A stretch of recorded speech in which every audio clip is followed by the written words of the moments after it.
కన్నులు ఎరుసలేము కనుక రక్షణ కోసం, క్షేమం కోసం ఏడ్చింది.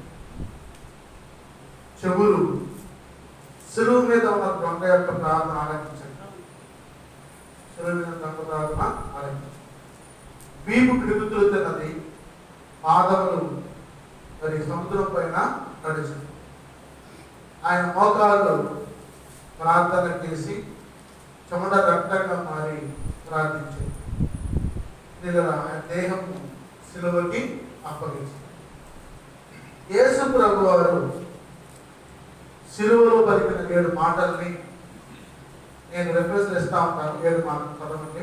మొట్టమొదటి మాట లూకా సువార్త 23వ అధ్యాయము 34వ వచనం చదవండి. లూకా 23:34 చదవండి. యేసు తండ్రి మీరేమి చేయించున్నారో మీరెరుగరు కనుక వీరిని క్షమించమని చెప్పాను. స్తోత్రం, హల్లెలూయా. ప్రియులారా, దేవుని యొక్క స్వరం నుంచి సిలువలో ఎగరాడుతూ పలికిన మొట్టమొదటి మాట, తండ్రి వీరేమి చేయించున్నారో వీరు ఎదురు కనుక వీరిని క్షమించండి. అంటే ఈ శుభ శుక్రవారం, మంచి శుక్రవారం, గుడ్ ఫ్రైడే,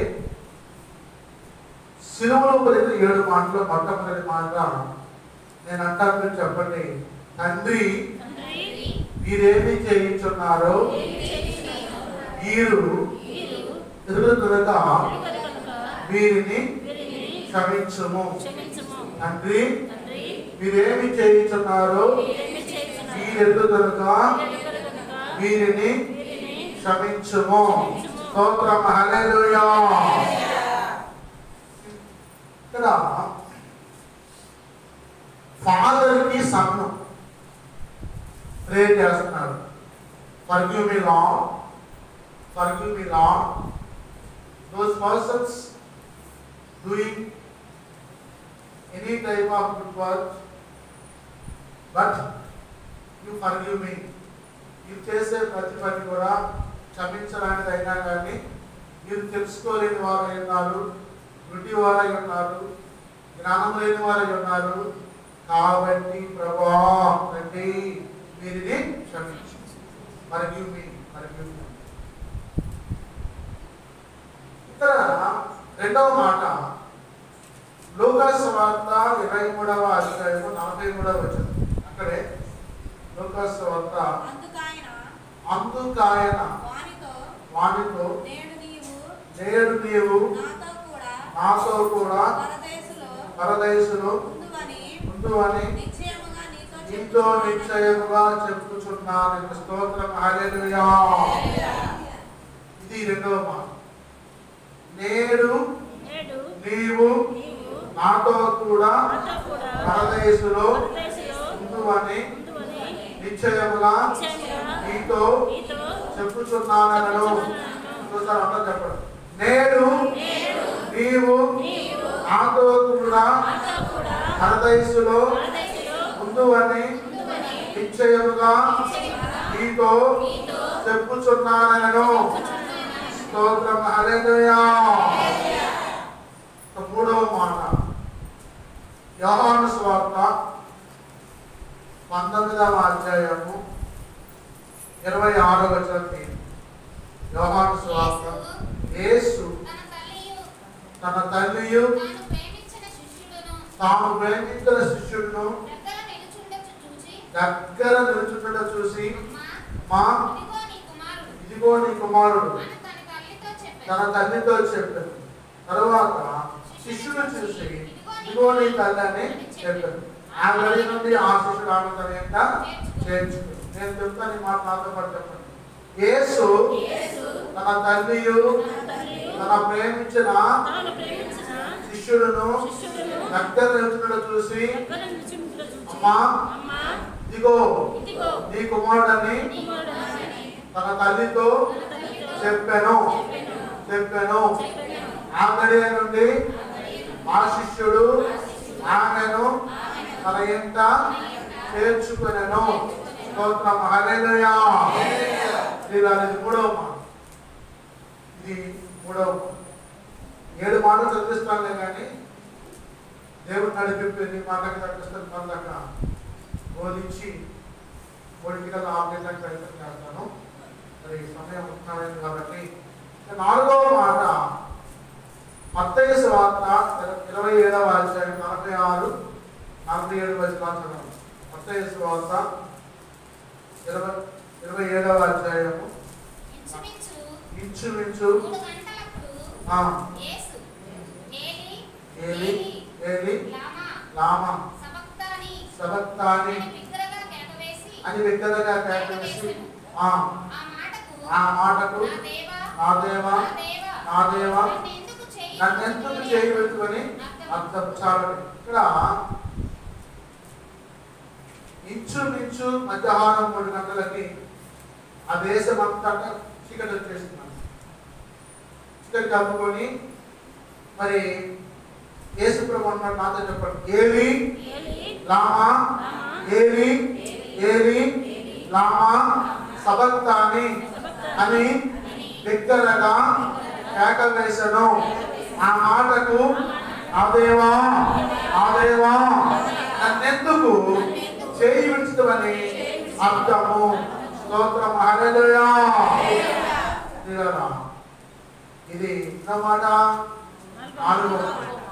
5వ మాట యోహాను సువార్త 19వ అధ్యాయము 28వ వచనం. యోహాను సువార్త 19 అటు తరువాత సమస్తము అప్పటికి సమాప్తమైనదని యేసు ఎరిగి లేఖనము నెరవేరినట్లు నేను తప్పికొనుచున్నాను. చిరకతో ఇంకా నేను తప్పికొనుచున్నాను. చెప్పండి, నేను తప్పికొనుచున్నాను. ఇది 5వ మాట. 6వ మాట యోహాను సువార్తలోనే 19వ అధ్యాయంలో 30వ వచనం చూడండి. 19:30 యేసు ఆ చిరక పుచ్చుకొని సమాప్తమైనదని చెప్పి తల వంచి ఆత్మను అప్పగించారు. యేసు ఆ చిరక పుచ్చుకొని సమాప్తమైనదని చెప్పి తల వంచి ఆత్మను అప్పగించెను. 7వ మాట లూకాసు వార్త 23:46. లూకాసు వార్త 23:46. 23:46. అప్పుడు యేసు గొప్ప శబ్దముతో కేకవేసి, తండ్రి నీ చేతికి నా ఆత్మను అప్పగించుకున్నానని చెప్పాను. అప్పుడు యేసు చెప్పండి, అప్పుడు యేసు గొప్ప శబ్దముతో కేకవేసి, తండ్రి నీ చేతికి నా ఆత్మను అప్పగించుకొనుచున్నాను. స్తోత్రం. హల్లెలూయా.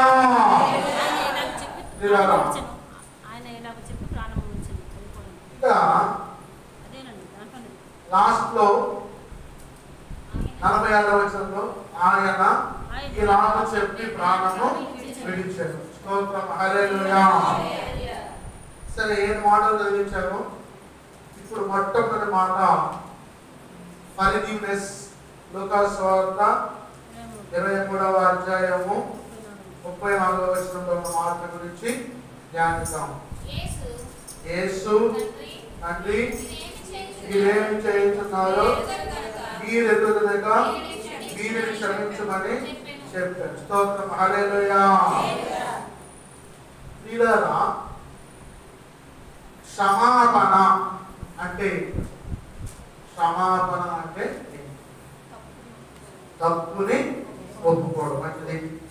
అంటే వాళ్ళు క్షమాపణ తప్పుని ఒప్పుకోవడం అంటే ఎవరు ఏ తప్పు చేస్తే క్షమించమని చెప్పి అడగాలి. ఇప్పుడు ఒక పిల్లవాడు ఒక తప్పు చేశాడు, తల్లిదండ్రుల దగ్గర నుంచి నిల్చున్నాడు. నేను రెండోసారి ఆ తప్పు చేయనమ్మా క్షమించమని చెప్పి అడిగాడు. అడిగినప్పుడు మనం ఏం చేయాలి? సరేనన్నా నేను క్షమిస్తున్నాను, మరొకసారి ఆ తప్పు చేయమాకని చెప్పి మాట్లాడాలి. పిల్లలు మనం గర్జించడం కానీ, కొట్టడం కానీ, బుద్ధి చెప్పడం కానీ చేయాలి, కానీ ఎక్కువగా చేయాలి. సరే, దేవుడు మాట్లాడుతూ ఉన్నాడు, తండ్రి మీరేమి చేయించున్నారో మీరు ఎదురుగా వీరిని క్షమించండి. ఫిలిప్పీ పత్రిక 2వ అధ్యాయము 6-7 వచనాలు చూసినట్లయితే అపోస్తలుడైన పౌలు గారు ఫిలిప్పీ రాసిన పత్రిక 2వ అధ్యాయము 6-7 వచనాలు, ఆయన దేవుని స్వరూపం కలిగిన వాడైతే దేవునితో సమానముగా ఉండుట విడిచిపెట్టకుండా భాగ్యమని ఎంచుకోలేదు, కానీ మనుషుల కోరికగా పుట్టి దాసుని స్వరూపం ధరించుకొని తను తానే రిక్తునిగా చేసినను. స్తోత్రం, హల్లెలూయా. ఇప్పుడు యేసు ప్రభు వారిని సిలువ వేసింది మనుషుల ఆయన అప్పగించుకొని వేయించుకున్నాను. అసలు మీకు బాగా అర్థమైనట్లేదు. యేసు ప్రభు వారిని సిలువ వేసింది మనుషుల, లేకపోతే ఆయన అప్పగించుకొని వేయించుకున్నాను? ఆయనే అప్పగించుకొని వేయించుకున్నాను. ఎందుకంటే అంటే లేచిపోతారు. ఆయనకంటే అంత వాళ్ళు, ఆయనకంటే అంత దూది రేణువు లాంటి వాడు, దూది పెట్టారు లాంటి వాడు. అట్లాంటి ములకిరీటం పెట్టినప్పుడే అట్లా చూసేదంటే అగ్నిలాగా బురదై కింద పడిపోవడం. ఆయన చేతులు కడగట్టినప్పుడే వాళ్ళందరూ చేతులు పక్షవాతం వచ్చి పడిపోవడం. ఆయన కొడంతలో పెట్టినప్పుడే చేతులతో తిరిగిపోయి తేలబడతాయి. కానీ వాక్యం మాట్లాడుతూ ఉంది, మనుష్యుల పోలికగా ఉంటే దాసుని స్వరూపం ధరించుకొని తన్ను తానే రిక్తునిగా చేసుకున్న. స్తోత్రం, హల్లెలూయా. మంగళగిరి దగ్గర కాళీపేటలో ఒక ఆమె 40 రోజులు ఉపవాసం ఉంది. సిలువ వేయించుకొని, అంటే సిలువ మోసి కొండ మీద తీసుకొని నాకు సిలువ వేయిందని చెప్పి వేసుకుపోయి సిలువ వేయించుకున్నాను. సిలువ వేయించుకుంటే వాళ్ళ కాళ్ళలో చేతుల్లో పిలుపులు కొట్టారు. కొట్టి రక్తం కారుతా ఉంది. ఈ లోపల పోలీసులు తెలిసి గొడవపోయి రోడ్డు మొత్తం అరెస్ట్ చేసి సిలువను దించి మేకులు పీకి చేతులకి గాయాలను మాకి తీసుకెళ్ళి హాస్పిటల్ జాయిన్ చేసి ఆమెను బ్రతికించారు. ఇప్పుడు మూఢ విశ్వాసం, మూఢభక్తి, రక్తం భక్తులే కానీ మూఢ విశ్వాసం, మూఢభక్తి ఉండదు. యేసు ప్రభు వారు నెలకి నడిచారు కాబట్టి నేను కూడా పోయి ఎట్లో పోయి నెలని నడుపుతాను చెప్పండి, సరిపోయిందా? యేసు ప్రభు వారు నెలని నడిచారు కాబట్టి, ఆయన శిష్యుడైన పేతురు గారు కూడా కనిపించాడు కాబట్టి, నేను ఆయన శిష్యుడే కాబట్టి ఆ కష్టాలు వెళ్ళాలంటే నేను నడుచుకుని పోయి నెలని నడిచిపోతాను అని చెప్పి సరిపోతాం, మునిగిపోతాం, సరిపోతాం. భక్తి ఉండొచ్చులే కానీ మూఢభక్తి ఉండదు, మూఢ విశ్వాసం ఉండదు. అందుకే ప్రభు మీతో మాట్లాడుతున్నాడు, తండ్రి మీరేమి చేయించున్నారు, మీరు ఎదురుగా వీరిని క్షమించుము అన్నారు. యోహాను సువార్త 6వ అధ్యాయం 40వ వచనం చూసినట్లయితే, యోహాను సువార్త 6వ అధ్యాయము 40వ వచనం చూసినట్లయితే ఏంటి? కుమారుని చూచి ఆయన యందు విశ్వాసముంచు ప్రతివాడును నిత్య జీవము పొందుటయే నా తండ్రి చిత్తం. అంత్యదినమున నేను వాటిని లేపుదును. స్తోత్రం. హల్లెలూయా. అంటే కుమారుని చూచి ఆయన యందు విశ్వాసముంచు ప్రతివాడు నిత్య జీవము పొందుటయే నా తండ్రి చిత్తం. అంత్యదినమున నేను వాటిని లేపుదును. ప్రియులారా, యేసు ప్రభువారు నిజమైన దేవుడని చెప్పి ఎవరైతే తన నోటి ద్వారా, హృదయం ద్వారా, మనస్సు ద్వారా ఒప్పుకుంటారో యేసు రక్తము ప్రతి పాపం నుండి విమోచిస్తుంది, విడిపిస్తుంది. అంటే యేసు ప్రభువారిని విశ్వాసం నుంచి ఎవరైతే నమ్ముతారో వారికి నిత్యం, ఎప్పుడు చావు లేదు, ఎప్పుడు చావు లేదు. ఒకవేళ నువ్వు చనిపోయి పాతి పెట్టబడి సమాధి చేయబడి మట్టిలో కలిసిపోతే ఆయన రెండవ రాకడలో వచ్చినప్పుడు ఆ శరీరం మహిమా శరీరాన్ని ధరించుకొని లేచి ప్రభు దగ్గరికి వెళ్తాడు. ఇక్కడ నేను ఒక మాట చెప్పడానికి కోసం ఇష్టపడుతున్నాను. పరలోక రాజ్యం, నరకము, నెమ్మది స్థలం, 3 ప్రాంతాలు ఉన్నాయి. 3 ప్రాంతాలు. ఇప్పుడు నెమ్మది స్థలంలో చనిపోయిన వారందరూ కూడా, నిద్రించిన వారందరూ కూడా అక్కడ నివసిస్తాము. నెమ్మది స్థలం. ఈవెన్ అబ్రహాం కావచ్చు, ఇస్సాకు కావచ్చు, యాకోబు కావచ్చు, మోషే కావచ్చు, నెమ్మది స్థలంలో. ఇప్పుడు యేసు ప్రభు వారు ఈ లోకానికి వచ్చి పాతి కట్టబడి సమాధిలో కట్టబడ్డప్పుడు వారందరూ కూడా లేచారంట. స్తోత్రం. హల్లెలూయా. ఏలియా, ఎలీషా, మోషే, అబ్రహాం, ఇస్సాకు, యాకోబు వీళ్ళందరూ లేచి మహిమా శరీరం ధరించుకుని పరలోక రాజ్యానికి ప్రవేశించారు. స్తోత్రం. హల్లెలూయా. పాపులు నరకానికి అప్పగించబడ్డారు. ఆ తరువాత యేసయ్య సమాధిలో పెట్టబడి ఆయన ఆకాశానికి ఆరోహణమైనప్పుడు చనిపోయిన వారు మొత్తం కూడా నెమ్మది స్థలంలో ఉన్నారు. పాపులు కావచ్చు, పరిశుద్ధులు కావచ్చు. వీళ్ళందరికీ ఎప్పుడైనా తీర్పు అంటే యేసు ప్రభు వారు రెండవ రాకడ వచ్చినప్పుడు మేకలని, గొర్రెల్ని వేరుపరుస్తారు. పరిశుద్ధులనేమో ఆయన రాజ్యానికి చేర్చుకుంటాడు, పాపులనేమో నరకానికి అప్పగిస్తాడు. అక్కడ అగ్ని ఆరదు, మృగుచారు. అంటే నిత్య జీవాన్ని నా బిడ్డలకు నేను ఇవ్వడం కోసం ఇష్టపడుతున్నాను తండ్రి. మీరు ఏం చేస్తున్నారో మీకు తెలియదు కాబట్టి వీరిని క్షమించు. అలాగే మత్తయి సువార్త 1:21 వచ్చి మాట్లాడు. 1:21 అంటారు. చూడండి, మత్తయి సువార్త 1:21 ఆమె ఒక కుమారుని కను, తన ప్రజలను వారి పాపముల నుండి ఆయనే రక్షించడు కనుక ఆయనకు యేసు అని పేరు పెట్టుకుని. స్తోత్రం. హల్లెలూయా. ఇలా కన్యా మరియ గర్భవతి కుమారుని కను ఆయనకి ఇమ్మానుయేలు అని పేరు పెట్టబడను. ఇమ్మానుయేలు అంటే భాషాంతరమా, దేవుడు నాకు తోడైనా అని చెప్పి అర్థం. అంటే యేసు ప్రభు వారు మనందరినీ రక్షించడం కోసం మనుష్య కుమారుడుగా ఈ లోకంలోకి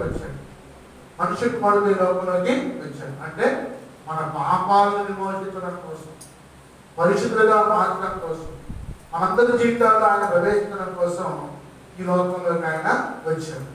వచ్చి కన్యా మరియ గర్భాన్ని జన్మించి పాపుల రక్షణ కోసం యేసు అని పేరు పెట్టడం. అంటే యేసు అంటే రక్షకుడు. పాలుగారు దేహం పైన పాపాత్ముల కొరడాలెన్నో, పాలుగారు దేహం పైన పాపాత్ముల కొరడాలెన్నో, నాట్యమాడినాయి నడివీధిలో నడిపాయి, నాట్యమాడినాయి నడివీధిలో నడిపాయి.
అంటే రక్షణ.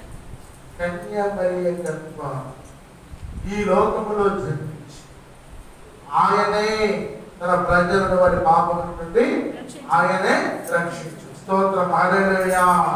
అంటే మన పాపములను విమోచించడం కోసం రక్షకుడుగా ఈ లోకంలోనికి దేవుడు వచ్చాడు, ప్రభు వచ్చాడు. ఎందుకంటే పాపం వల్ల వచ్చిన జీతము మరణం. రోమా 6:23 చూసినట్లయితే అయితే యేసుక్రీస్తునందు విశ్వాసం వారు నిత్య జీవాన్ని పొందుతారు. రోమా 6:23. రోమా 6:23. ఏలయనగా పాపము వలన వచ్చు జీతము మరణం. అయితే దేవుని కృపావరం మన ప్రభువైన క్రీస్తు యేసునందు నిత్య జీవం. స్తోత్రం హల్లెలూయా. అంటే యేసునందు ఎవరైతే విశ్వాసం ఉంటున్నారో వారికి నిత్య జీవం. మారు మనసు పొంది, పాప క్షమాపణ పొంది, పశ్చాత్తాపం పొంది, పాపాలు క్షమించబడి, పాపాలు క్షమించబడి. ప్రియులారా, నువ్వు మారు మనసు పొంది, మారు మనసు అంటే చేసిన తప్పులు చేయకుండా మానుకోవడం, చేసిన తప్పు చేయకుండా మానుకోవడం, అబద్ధం ఆడటం మానుకోవడం, దొంగతనం చేయడం మానుకోవడం, వ్యభిచారం చేయడం మానుకోవడం, గ్రహాధార చేయడం మానుకోవడం, మృగదాన్ని దేన్ని ఆశించకుండా మానుకోవడం, మృగమైన భార్యని ఏదైనా గాడిదని ఆశించకుండా మానుకోవడం, పరిశుద్ధంగా జీవించడం. మారు మనస్సు పొంది కొన్ని సంఘాలన్నీ నేను విమర్శించడం లేదే కానీ బాప్తిస్తాలు ఎవరు ఏమంటారు తెలుసా? మారు మనసు పొంది, మారు మనసు పొంది, సహోదరుడా మారు మనసు పొంది, తమ్ముడా మారు మనసు పొంది, చెల్లి మారు మనసు పొంది అంటారు కానీ బాప్తిస్తాలు ఎవరు?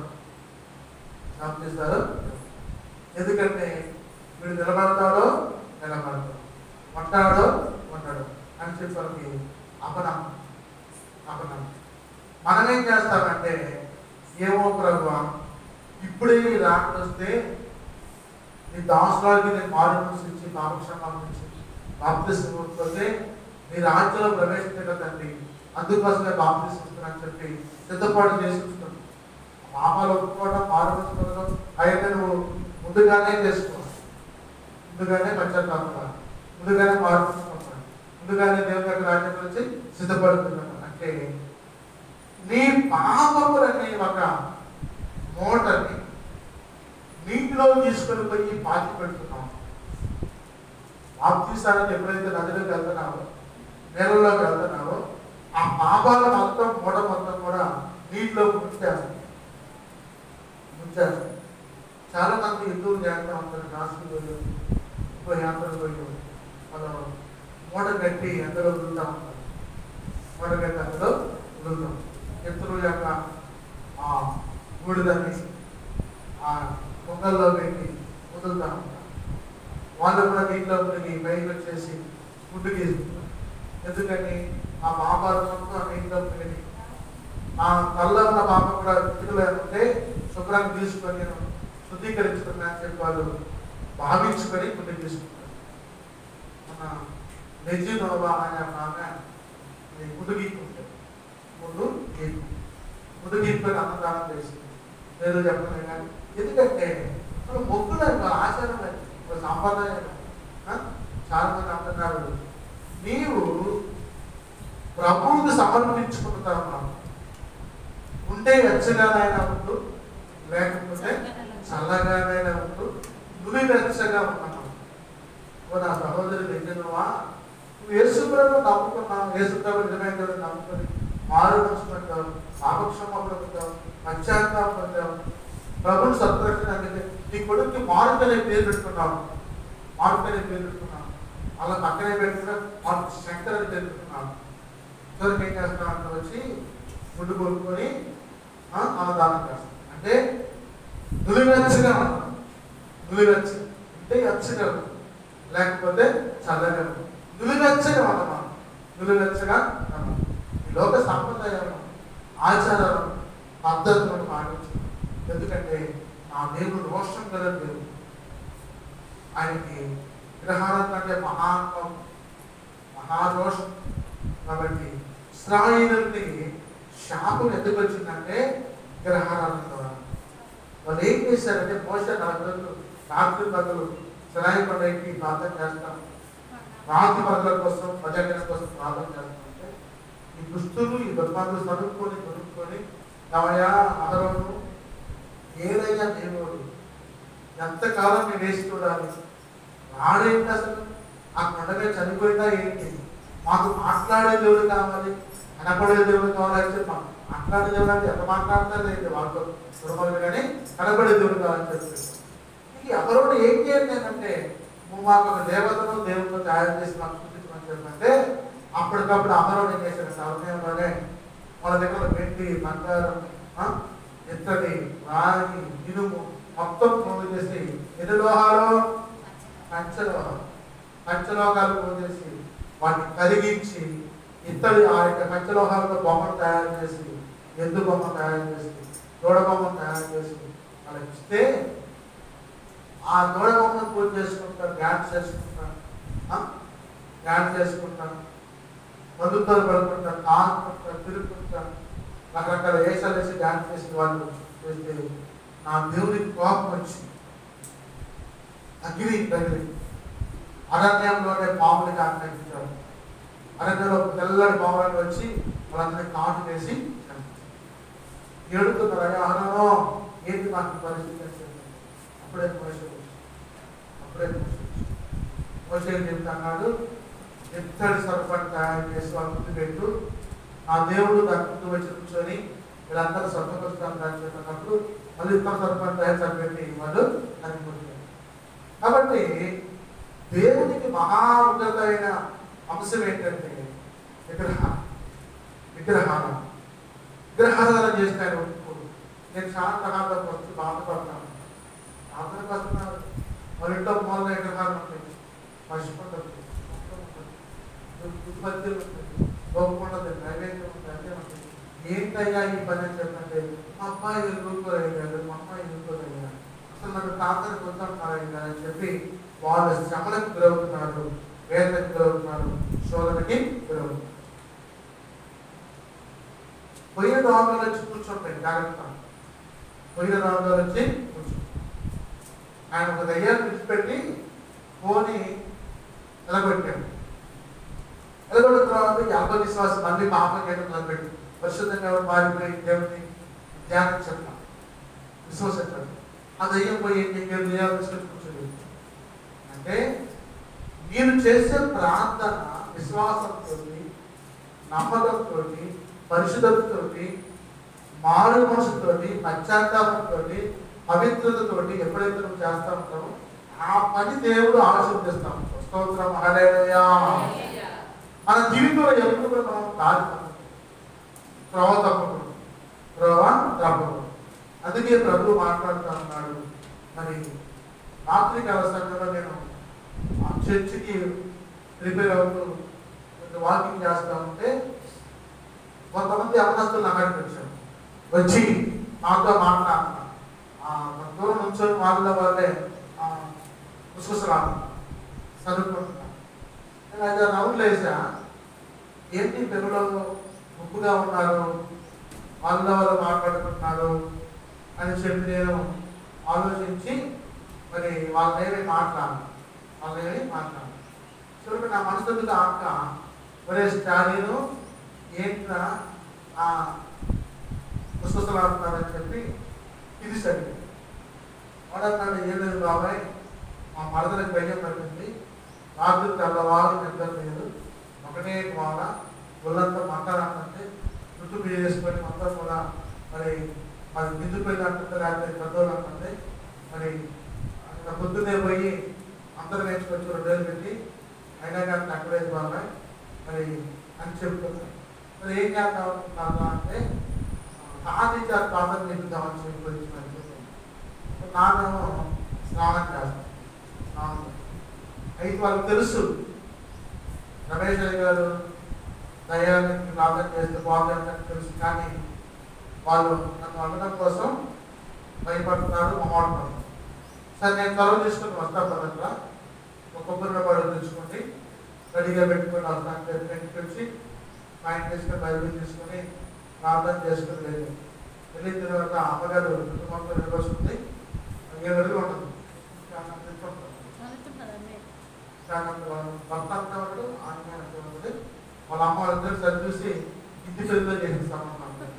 ఇంటి పెద్ద ఏంటో ఆడవాళ్ళు ఏం రాకుండా చేసింది, చేస్తే చేయి పెట్టి అందరికీ చెప్తున్నాం.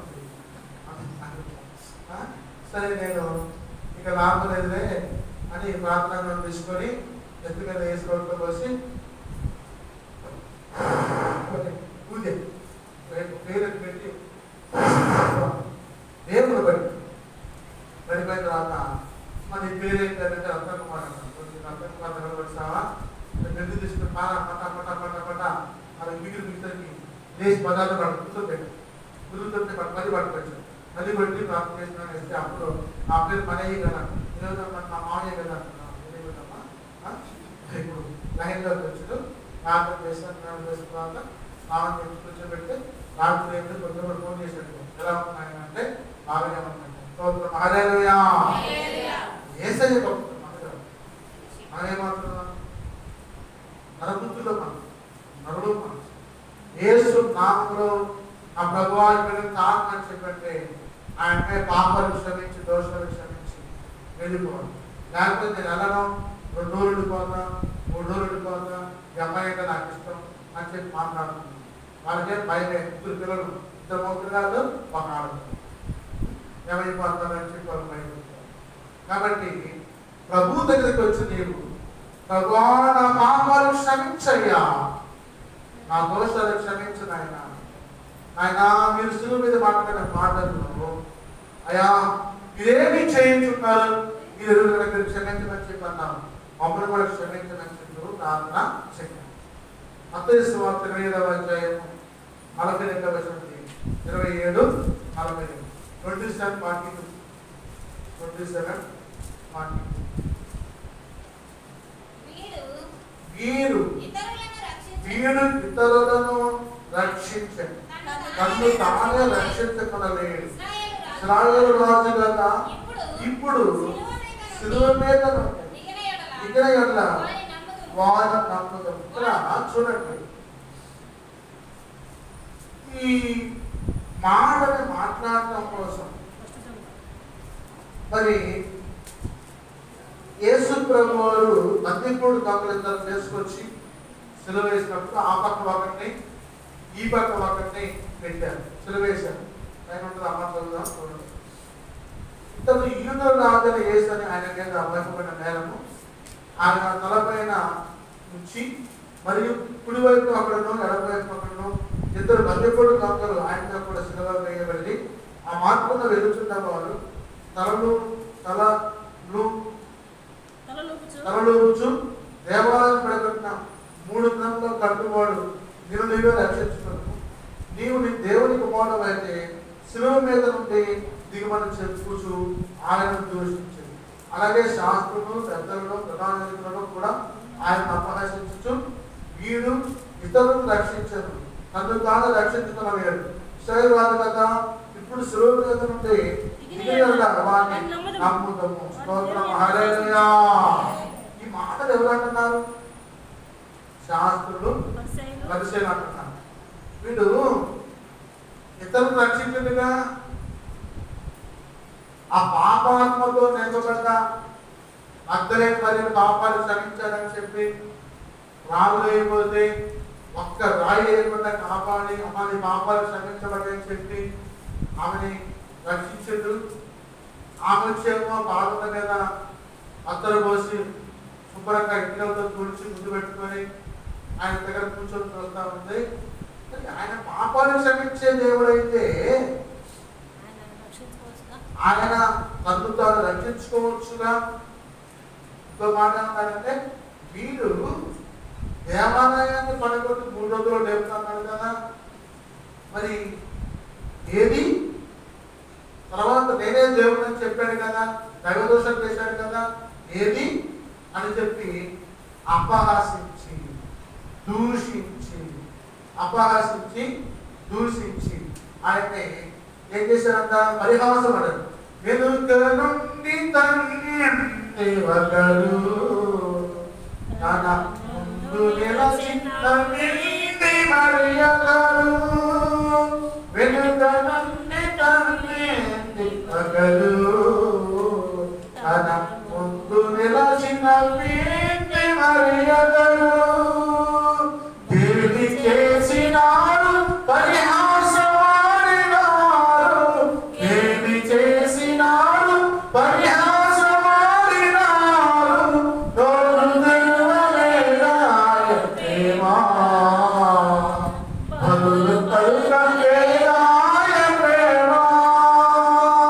నోరు తెరవలేదా ప్రేమ, బలులు పలుకలేదా ప్రేమ. ఇది ఎవరి కోసమా? ఈ జగతి కోసమే, ఈ జనుల కోసమే, ఈ జగతి కోసమే, ఈ జనుల కోసమే. సిలువలో సాగింది యాత్ర, కరుణామయుని దయగల పాత్ర. సిలువలో సాగింది యాత్ర, కరుణామయుని దయగల పాత్ర. ఇలా యేసు ప్రభువారు గేలి చేసి పరిహాసపాడు. నన్ను తాను రక్షించుకొని, నన్ను తాను రక్షించుకొని తమను రక్షించుకొని వీడు ఏమంటారు తెలుసు మాట? వీడు ఇతరులను రక్షించండి, తన్ను తాను రక్షించుకొనలేడు. ఇశ్రాయేలు రాజు కదా, ఇప్పుడు శిలువ మీద నుండి దిగినలా వాణ్ణి నమ్ముదుము. చూసారా నా అన్నారా? అంటే వాళ్ళ దగ్గర మాట ఏంటి? యేసు ప్రభు వారంట శిలువ నుంచి మనుషులాగా దిగొచ్చి ఏ గాయాలు లేకుండా మామూలుగా నడుస్తారు, నమ్ముతారు. మూర్ఖులు ఎలా మాట్లాడుతున్నారంటే, ఆ రోజు శిలువ వేయడం కోసం కొద్ది ప్రాంతాల్లో తీసుకెళ్ళిపోతే ఆయన వీళ్ళతో మాట్లాడాడు. ఇది ఎంత నాకు ఏ నేరం కనపడలేదు, ఈయన నేను క్షమించి బరబ్బాను శిలువ వేపిస్తానని చెప్పి అడిగితే, వద్దు వద్దు వద్దు వద్దు, యేసుని శిలువే, యేసుని శిలువే అని కేకలేసి బరబ్బాను పెట్టుకోమని చెప్పిపోయాడు. ఆయన అంటున్నాడు జడ్జి, ఈయన ఎంత ఏ దోషము పాపం నాకు కనిపించలేదు కాబట్టి నేను మరి చూడు నాకు ఆ మాట ఆయన మంచి మాట మాట్లాడాడు. ఇలా ఉంటుంది, అల్లరి ఎక్కువ ఉంటుంది కానీ ప్రయోజనం ఏమీ లేదని గ్రహించి నీళ్లు తీసుకొని జనసమూహం ఎదుట చేతులు కడుగుకొని ఈ నీతి మంతుల రక్తం గురించి నేను నిరపరాధిని, మీరే చూచుకోండి చెప్పు. అందుకు ప్రజలందరూ వాడి రక్తం మా మీదను మా పిల్లల మీదను ఉండు కాకని అప్పుడు అతడు వాడు కోరినట్టు బరబ్బను వారికి విడుదల చేసి యేసును కొరడాలతో కొట్టించి సిలువని అప్పగించారు. చూశారు, మా మీద మా పిల్లల మీద ఆయన రక్తము అందుకు ప్రజలందరూ వాడి రక్తము మా మీదను మా పిల్లల మీదను ఉండును గాక. స్తోత్రం, హల్లెలూయా. చూడండి, ప్రభు మాట్లాడుతున్నాడు వాక్యం ద్వారా. మరి ఆయన యెషయా గ్రంథము 53వ అధ్యాయము 5వ వచనంలో చూసినట్లయితే, మన అతిక్రమమును బట్టి అతడు గాయపరచబడెను, మన దోషమును బట్టి మనలో పట్టబడెను, మన సమాధానమైన శిక్ష అతని మీద పడెను, అతడు ఉన్న దెబ్బల చేత మనకు స్వస్థత కలుగుతున్న. స్తోత్రం, హల్లెలూయా. దేవుని వాక్యాన్ని నెరవేర్చడం, లేఖనాలు నెరవేర్చడం, మా మీద, మా పిల్లల మీద అతని రక్తం యొక్క దోషములు మా మీద, అంటే మన పాపముల నిమిత్తం ఆయన రక్తం చెందాల్సిన అవసరం వచ్చింది. గొర్రె పిల్ల రక్తం, ఆయన గొర్రె వలె మౌజులైన ఒక్క మాటైనా పల్లెత్తి మాట్లాడు, ఎదురించి మాట్లాడు. ఎందుకంటే ఆయన రక్తం చిందిస్తేనే మనకి స్వస్థత వస్తుంది, లేకపోతే రాదు. రక్షణ వస్తుంది, లేకపోతే రాదు. పాపక్షమాపణ వస్తుంది, లేకపోతే రాదు. కళవరాజ్యం వస్తుంది, లేకపోతే రాదు. అంతకుముందు గొడవలు, మేకలు, గొర్రెలు, కోళ్ళు బలించి పాప విమోచన చేసుకునేవాళ్ళు. కానీ ఆయన స్వయంగా బలియంగా మారడం కోసం ఆయన శిలువ మీద మరణం కోసం సిద్ధపడి లోకానికి వచ్చాడు. స్తోత్రం హల్లెలూయా. మార్కు సువార్త 10వ అధ్యాయం 45వ వచనం చూడండి. మార్కు సువార్త 10వ అధ్యాయం 45వ వచనం. మనుష్య కుమారుడు పరిచారము చేయించుకున్నకు రాలేదు, కానీ పరిచారము చేయుటకు అనేకులకు విమోచన క్రయధనముగా ప్రాణం ఇచ్చుటకు వచ్చినని వారు చాలా ఇక్కడ మనుష్య కుమారుడు పరిచారం చేయించుకున్నట్టు రాలేదు, కానీ పరిచారం చేయుటకును అనేకులకు ప్రతిగా విమోచన క్రయధనముగా తన ప్రాణము ఇచ్చుటకు వచ్చిన. స్తోత్రం హల్లెలూయా. అంటే యేసు ప్రభు వారు ఈ లోకంలోనికి మన మీద అధికారం చాయించడం కోసము, సేవ చేయించుకోవడం కోసము, లేకపోతే అయ్యా అయ్యా అయ్యా ఇదేం కావాలయ్యా, అయ్యా అయ్యా అయ్యా ఇదేం కావాలయ్యా అని చెప్పి అనిపించుకోవడం రాదు. చాలా చోట్ల నేను చూస్తూ ఉంటాను. కొంతమంది వ్యక్తులు వస్తూ ఉంటే అయ్యా అయ్యా అయ్యా అయ్యా అయ్యా అని చెప్పాను. చేతులు చెప్పులు పట్టుకుని పక్కన వేయడం, వాళ్ళకి కర్ర పెట్టి పక్కన వేయడం, చాలా పరిచయం చేస్తాం. కానీ వేసుకోమంటాడు, నేను పరిచారం చేయడం కోసం వచ్చాను, కానీ నీ చేత పరిచయం చేసుకోవడం కోసం రాను. అంటే నీకు సేవ చేయడం కోసం నేను వచ్చాను, కానీ నీ చేత సేవ చేయించుకోవడం కోసం నేను రాను. నా తండ్రి యొక్క చిత్తాన్ని నెరవేర్చడం కోసం, నా తండ్రి యొక్క చిత్తాన్ని నెరవేర్చడం కోసం, విమోచనాన్ని ప్రయత్నంగా నా ప్రాణాన్ని అర్పించడం కోసం. విమోచన ప్రయత్నం, విమోచన అంటే పాప విమోచన ప్రయోజనం, అంటే నా ప్రాణంగా అర్పణగా అర్పిస్తాను. అంటే మీ పాపాలను క్షమించి, మీ దోషాలను క్షమించి, నా ప్రాణాన్ని నేను ప్రాణంగా పెట్టడం కోసం వచ్చానని చెప్పాడు మాట్లాడు. అంటే సహోదరుడు, నా సహోదరి వాక్యం మాట్లాడుతుంది. మరి నీవు ఈ యొక్క మధ్యాహ్నకాల సమయంలో ఒక తీర్మానం చేసుకో, నా ప్రభువా నా కోసమే నువ్వు ప్రాణం పెట్టావు, నా కోసమే క్రైదనంగా మార్చబడ్డావని. ఆయన క్రైదనం అంతండి చెప్పండి, ఎవరు చెప్తారు? ఆయన క్రైదనం అంతా చెప్పండి. యేసు ప్రభుని ఎన్ని వెండి నాణాలకి అమ్మి వేసినాడు?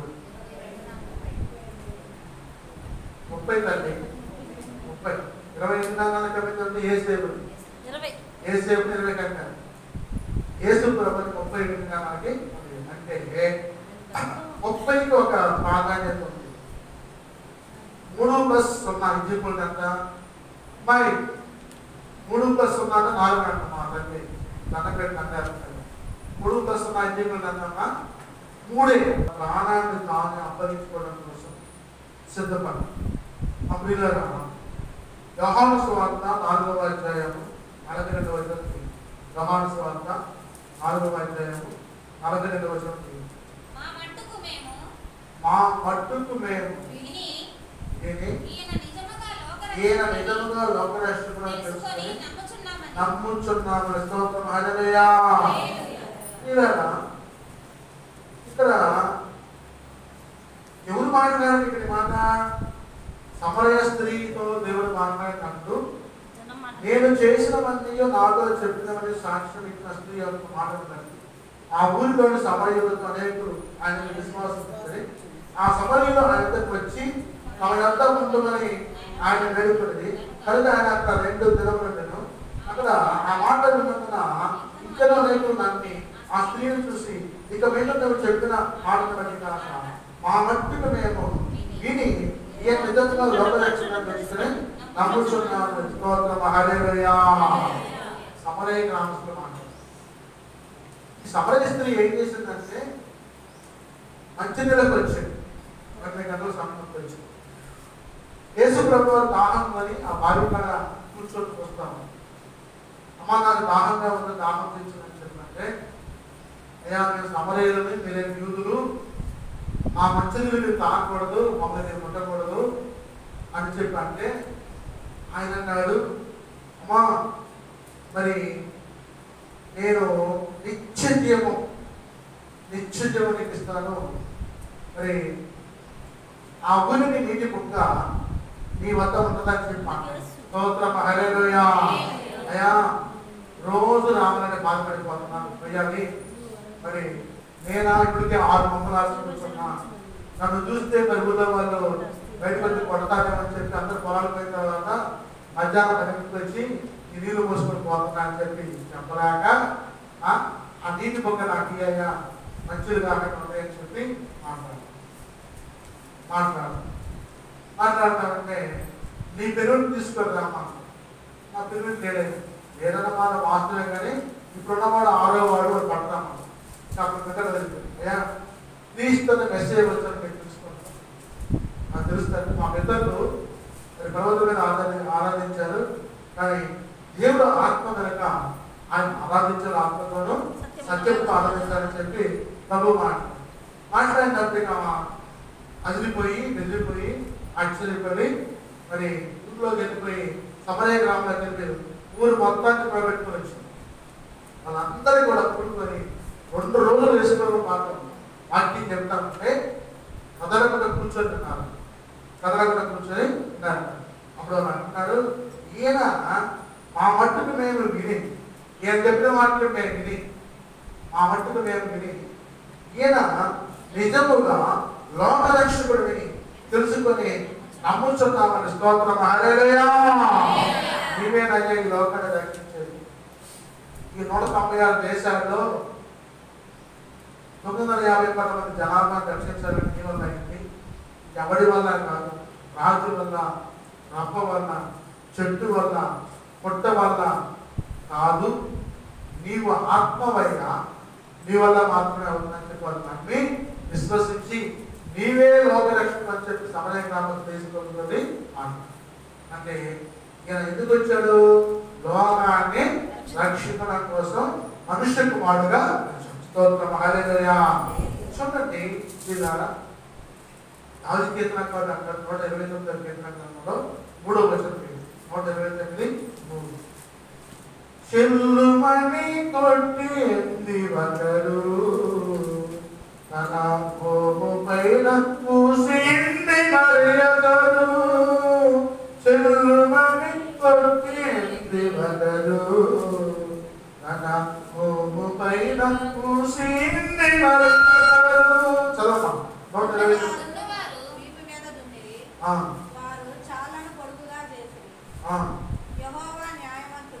యెహోవా న్యాయవంతుడు, భక్తిహీనులు కట్టిన త్రాళ్ళు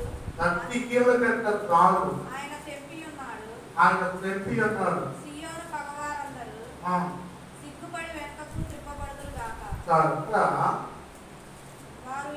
వారు ఇంటి మీద పెరుగు గడ్డి ఉందరు కాక. ఎందుకంటే పోయేవాడు తన గుప్పటినైనా కవలు కట్టువాడు తన వడినైనా దానితో దాటిపోవాలి. యెహోవా యెహోవా నామం మేము దీవించున్నాం అని అనగా చెబుతారు. ఇక్కడ మరి యేసు ప్రభు వారి గురించి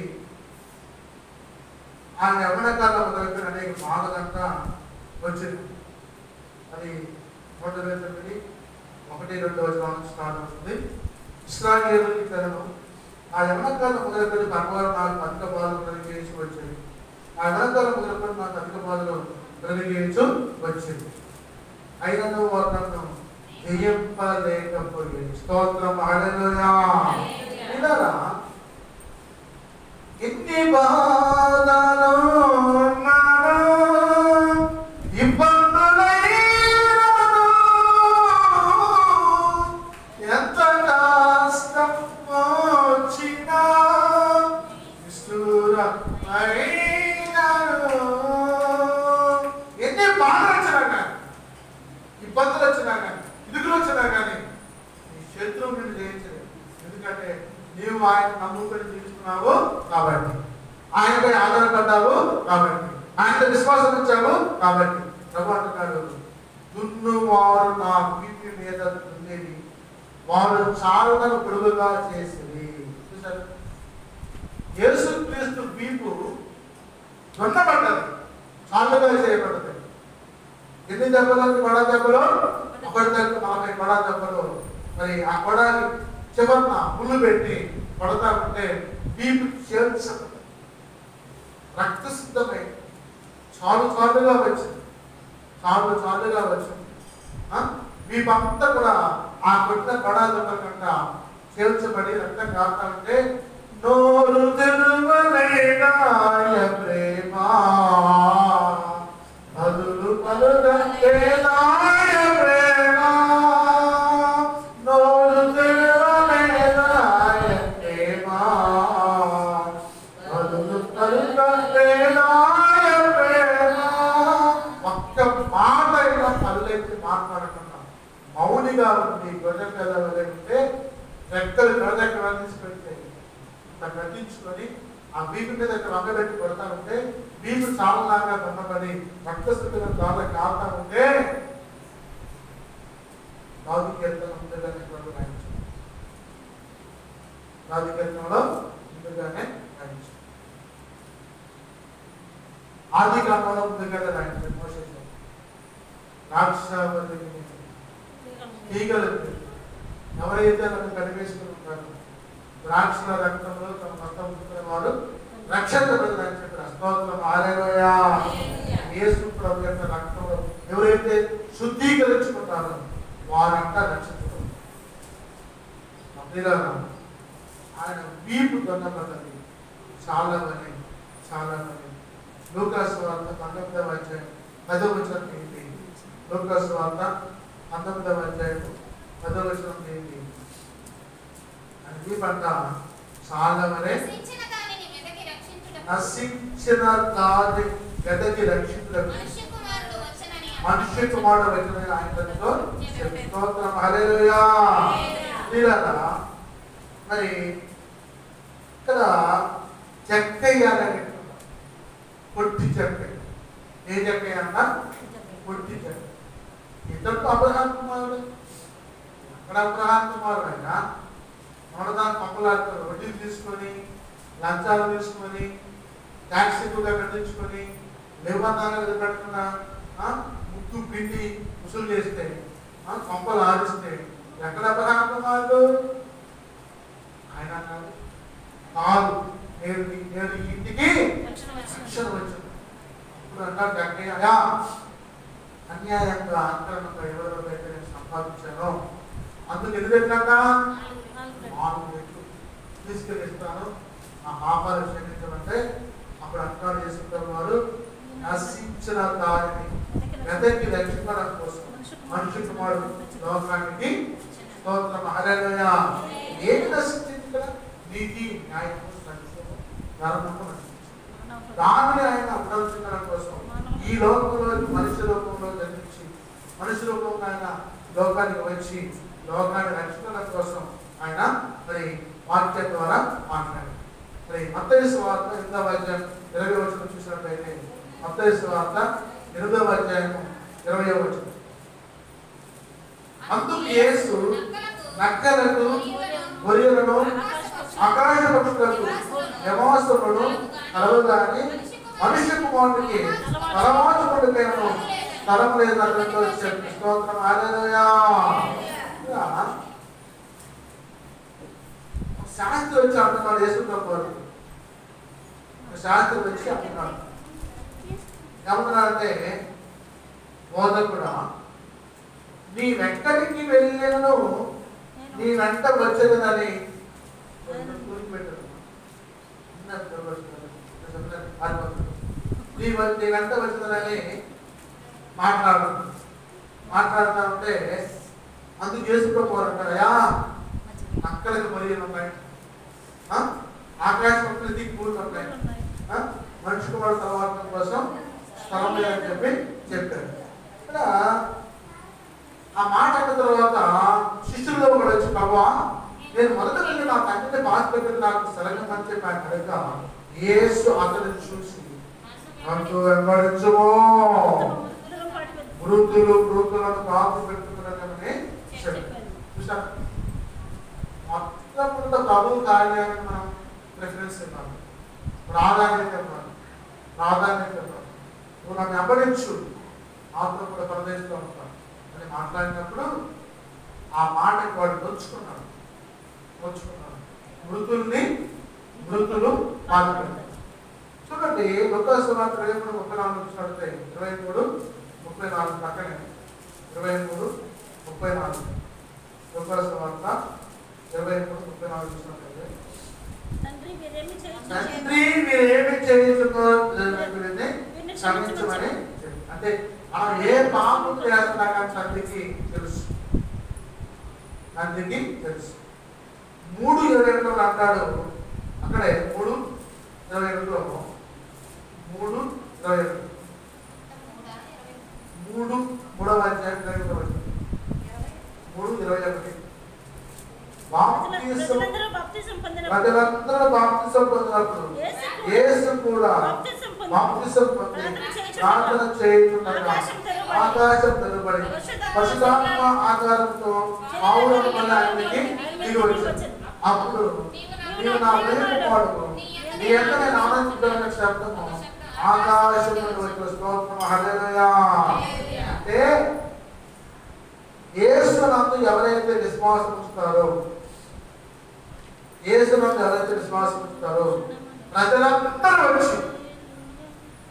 ప్రజలందరూ వచ్చి బాప్తిస్మం పొందినప్పుడు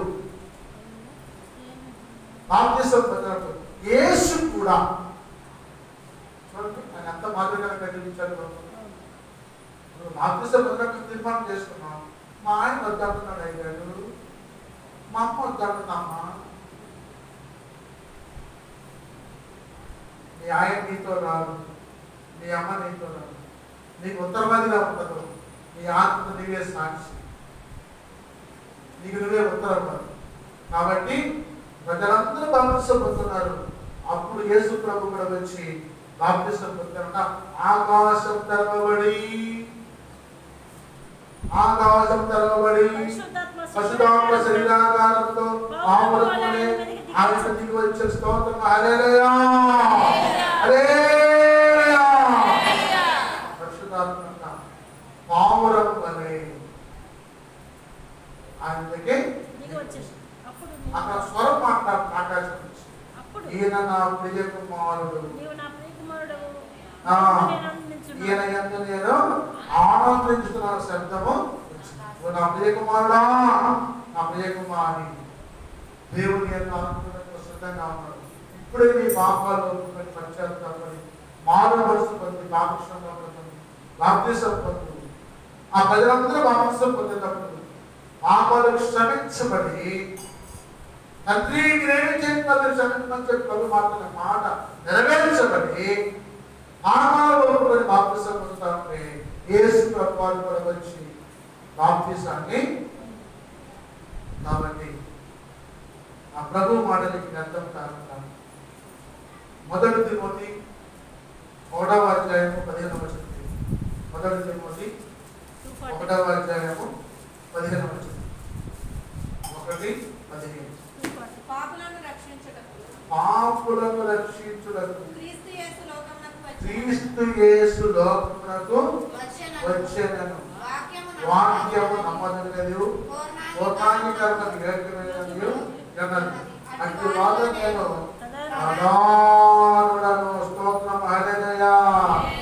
పౌలుతో అంటున్నారు ఈ మాట.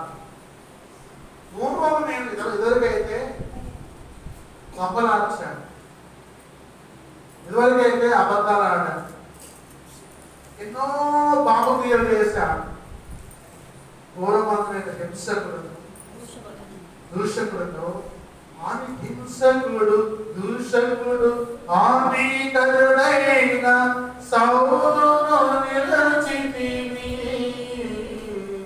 సౌలుగా మార్చితివి హింసకుడు హానికరుడైన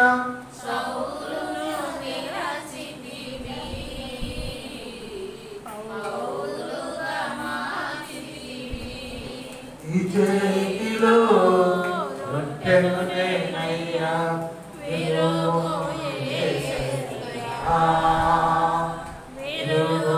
యేసయ్యా ఆశీర్వదించుము యేసయ్యా విరుము యేసయ్యా ఆశీర్వదించుము యేసయ్యా చేతిలో రొట్టెను నేనయ్యా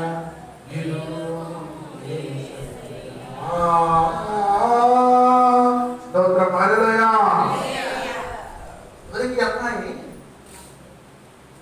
పాడుపని చేయనా? ఎవరికి అమ్మాయి ఆ పంపలానా పరమశుడితో పోలా ఆ దొంగతనం చేయదా? గడ్డి మొగ్గులు తీసుకురాలా? దొంగతనం తీసుకురాలా? నీ స్థితి పాడైన స్థితి అయినా కానీ బాగు చేసేవాడు హింసకుడు దూషకుడు హానికుడు నన్ను తన పరిచయం ప్రేమించి నమ్మకమైన వాణిగా ఎంచుటకు నన్ను బలపడడం ప్రభుని క్రీస్తు యేసుకు కృతజ్ఞుడనై ఉన్నాను. స్తోత్రం హల్లెలూయా. హింసకుడిని దూషకుడిని హానికరుడిని అయినా కానీ నన్ను ప్రభు ఎదుర్కొని బలపరచు కాబట్టి నేను ఆయన యందు కృతజ్ఞుడై ఉన్నాను. తెలియక విశ్వాసం వల్ల చేస్తుంది కనుక కనికరింపబడింది. చేశారా?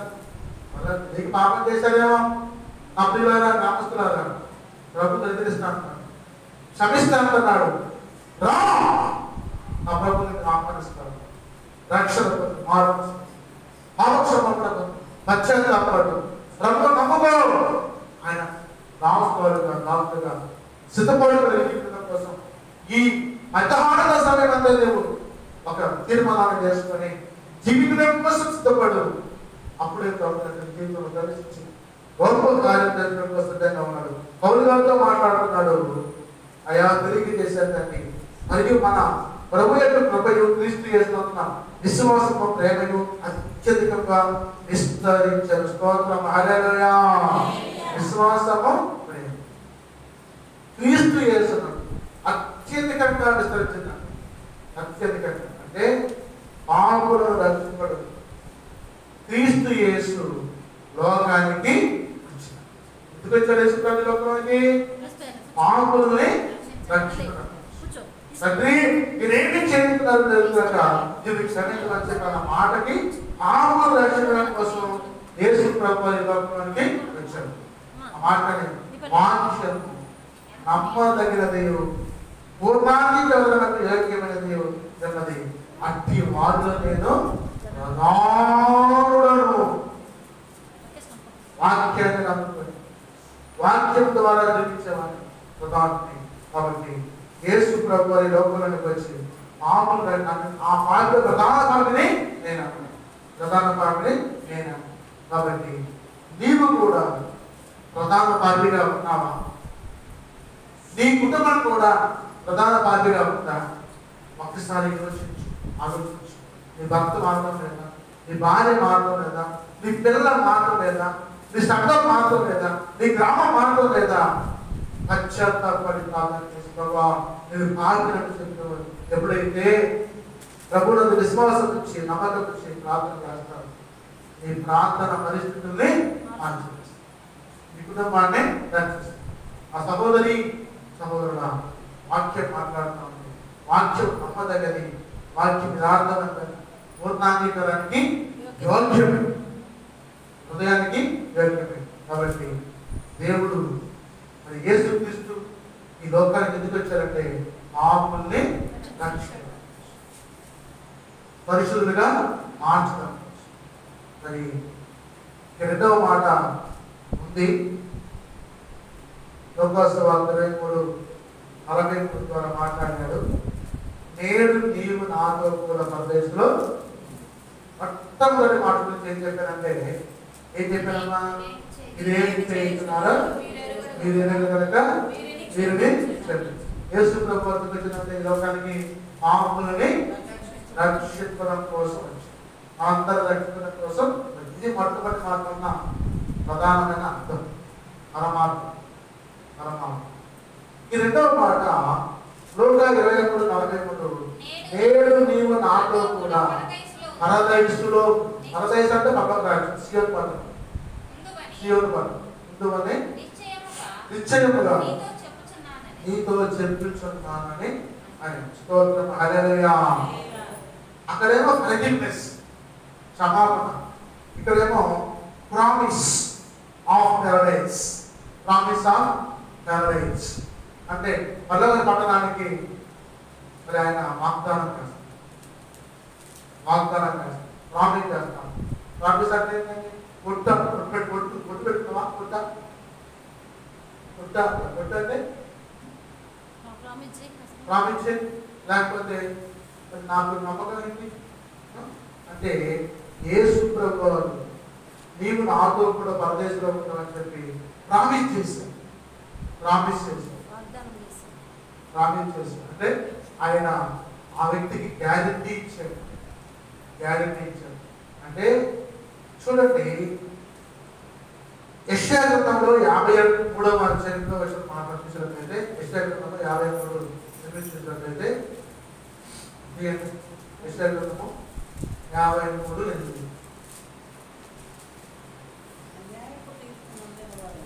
అన్యాయపు తీర్పు నందినవాడని అతడు కొనిపోబడను. అతడు నా జనుల అతిక్రమము బట్టి మొత్తబడిన కదా సజీవుల భూముల నుండి అతడు కొట్టివేయబడను. అయినను అతని తరపులో ఈ సంగతి ఆలోచించిన వారెవరు? చాలు. అన్యాయం తీర్పు.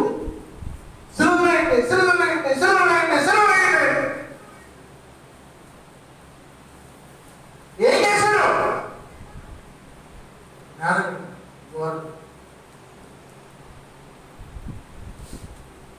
ఏ జ్ఞానం తెలియదు, ఏ కోరదు. ఈర్ష్య, అసూయ, ద్వేషం, పగ, కలహము, వీటి ద్వారా ప్రభు శిలువకి అప్పగించాడు. చెల్లుమని కొట్టివగదు తన మోము పైన మూసీని మరియగను. ఏం చేశారు అనుకుంటున్నావు? ఏం చేశారు పడుతున్నావు? ఏం చేశారు చుట్టుతున్నావు? చెల్లుమని కొట్టివగదు తన మోము పైన మూసీని మరియగను. భక్తులాడినారు, బాధలను పెట్టినారు. భక్తులాడినారు, బాధలను పెట్టినారు. నోరు తెరువలేనాయ ప్రేమ.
నందేను బాధింపబడినను అతడు నోరు తెరవని. 7వ వచనం, అతడు దౌర్జన్యము నందేనను బాధింపబడినను నోరు తెరవలేదాయ ప్రేమ బదులు పలుకలేదాయ ప్రేమ. వదకు దేవుడు బ్రతకలేదు, బొచ్చు కత్తిరించ వలన బ్రదయు మౌనముగా ఉన్నట్టు అతడు నోరు తెరవలేదు. చూడండి ఇక్కడ ఎన్ని పాదుగారు దేహం పైన ఆ పాపల వరనాయన పాదుగారు దేహం పైన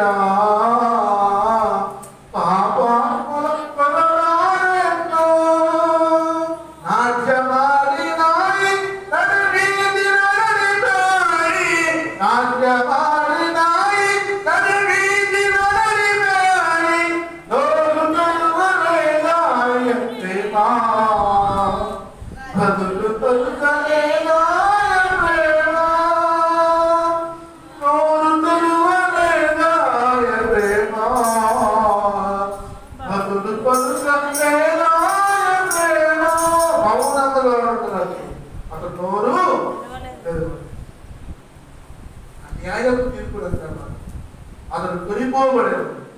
అతడు నా దగ్గర అధికమైన బట్టి మొత్తబడింది కదా, సజీవ లోకంలో నుండి అతను కొట్టివేయబడేది. అయినను అతని తరపు వారి సంగతి ఆలోచించిన వాళ్ళు. యేసు ప్రభు మా పాపాల కోసం ఈ లోకంలో జన్మించి కన్యామర్య గర్భాన జన్మించి 33 సంవత్సరాలు సేవ చేసి యెరూషలేములో శిలువ వేయబడి గొల్గొతా శిలువ మీద ఆనుగా వేలబడి కాలంలో చేతుల్లో మేఘంతో పట్టబడి డొక్కలో బల్యం పొడవబడి చనిపోయి రక్తాన్ని చిందించి సమాధిలో కట్టబడి తిరిగి లేచారని చెప్తాంటే ఆయన ఎవరయ్యా? తెల్లలో దేవుడు. ఆయన ఎవరయ్యా? తెల్లలో దేవుడు. ఆయన ఎవరయ్యా? తొలతక్కువ దేవుడు. ఆయన మా దేవుడికి ఎంత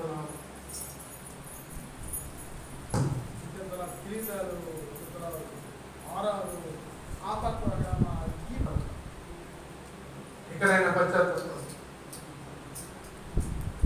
జీవితంలో ఉన్న పులిపిని తీసివేసి ప్రభా నేను పాత్రని చెప్పి పశ్చాత్తాపడు అని పాత్రలు పట్టుకో. నేను పాత్రని చెప్పి ప్రభు నీతో మాట్లాడుతున్నాను. నీవు కూడా పరదేశంలో ఇష్టపడుతున్నాను. నీవు కూడా పరదేశంలో ఇష్టపడతాను. ఆ దొంగకి ఇచ్చిన రాజ్య పరదేశం ఎక్కుతుందా? ఆ దొంగకి ఇచ్చిన పరదేశ రాజ్యం ఎక్కుతుందా? చూడండి లూకాసు సువార్త 3:23 చూసినట్లయితే లూకాసు సువార్త 3:43 ఏమన్నాడు? వేయకుండా ఆ నేరస్తులు ఒకడు ఆమెను దూషించు, నీవు క్రీస్తువు కదా, నిన్ను నీవు రక్షించుకొను, మమ్మల్ని కూడా రక్షించమని చెప్పి. అయితే 2వ వాడు వాడిని గద్దించి నీవు అదే శిక్షా విధిలో ఉన్నావు కనుక దేవునికి భయపడవా? మరి పెచ్చమహమాను ఎన్ని కొంపలాచి ఎన్ని దొంగతనాలు చేసి ఎన్ని ఇల్లు దోసుకుని మనం ఈ పైన ఉన్నాము. మనకి తగిందేరా అయిపోయింది మాటలు. నువ్వు రక్షించుకొని మమ్మల్ని రక్షించవా? మీ దేవుడు నిత్యముడు అయితే ఆ పోయిన ఆయన వస్తే నేను సాక్షి చెప్తాను, వచ్చి సాక్షి చెప్తాను. ఇదేం నిజమైన దేవుడు అంటే పోయిన ఆయన వచ్చారంట నేను సాక్షి చెప్తాను. వచ్చిందే రాను మన పరీక్ష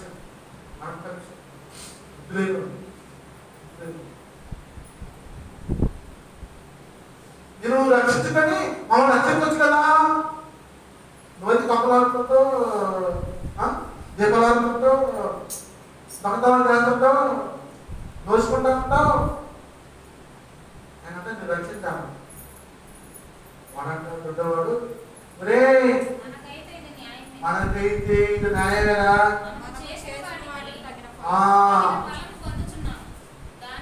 దేవునికి భయపడవా? దేవునికి భయపడవా?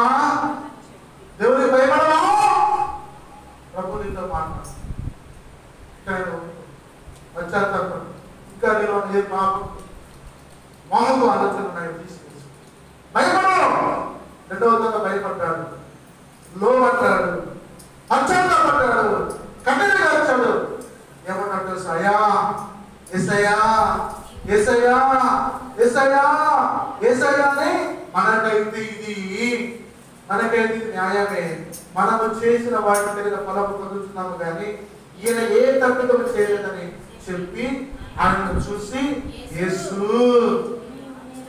యేసు ప్రభువా, ఆ యేసయ్యా నేను పాడునయ్యా, నేను పశ్చాత్తాపడుతున్నాను, ఆ దండ పశ్చాత్తాపడుతున్నాడు.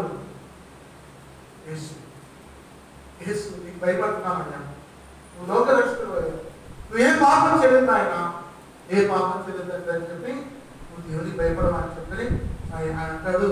అయ్యా యేసు యేసు నీవు నీ రాజ్యంలోనికి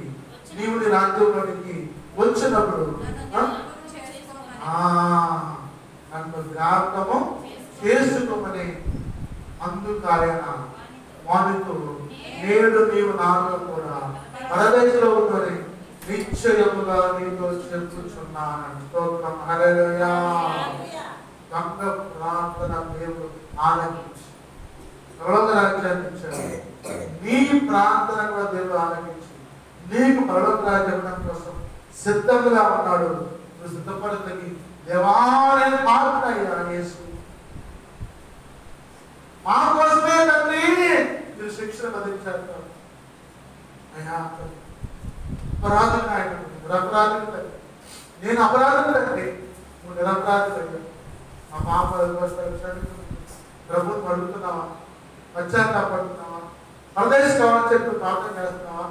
ఒక్కసారి ఆలోచించి సహోదరుడా, ప్రభు నీతో మాట్లాడుతూ హెచ్చరిస్తున్నాను. ఆ గంగ ప్రార్థన దేవుడు అలాగే అప్పటికప్పుడే పరలోకం ఇచ్చాడు. ఇప్పుడే నువ్వు పశ్చాత్తాపడితే నీకు పరలోకం కోసం దేవుడు సిద్ధంగా ఉన్నాడు. ఇప్పుడే మనసుని ప్రభు కల్పించు, ప్రభు అని ప్రార్థన చేసి పశ్చాత్తాపడు. దేవుడు నువ్వు కోసాడు, నీతో మాట్లాడడం కోసం సిద్ధంగా. కాబట్టి దేవుడు రాజ్యంలో మానసత్వం సంపాదించుకోవడం, ప్రభుని కోసాడు, పశ్చాత్తాపడు. ప్రభా ఆ దొంగలు ప్రవర్తించారు. నాకు కూడా తండ్రి, నా భర్తకి, నా భార్యకి, నా పిల్లలకి, నా కుటుంబానికి, నా గ్రామానికి, నా మండలానికి, నా జిల్లాకి, నా రాష్ట్రానికి, నా దేశానికి, నా ప్రపంచానికి, నా ప్రదేశానికి చెప్తున్నాను. వారు చేయించిన పాపాలు క్షమించాయని చెప్తూ మోసాడు ప్రార్థన, పశ్చాత్తాపడి ప్రార్థన. ఎందుకంటే లోకంలో ఏమి లేదు, శరీరాశ, నేత్రాశ, జీవుడు అన్నం నుంచి ఏమి పశ్చాత్తాపం. ప్రభువు అడుగు, ప్రార్థన చేద్దాం, మోకరించండి. స్తోత్రం.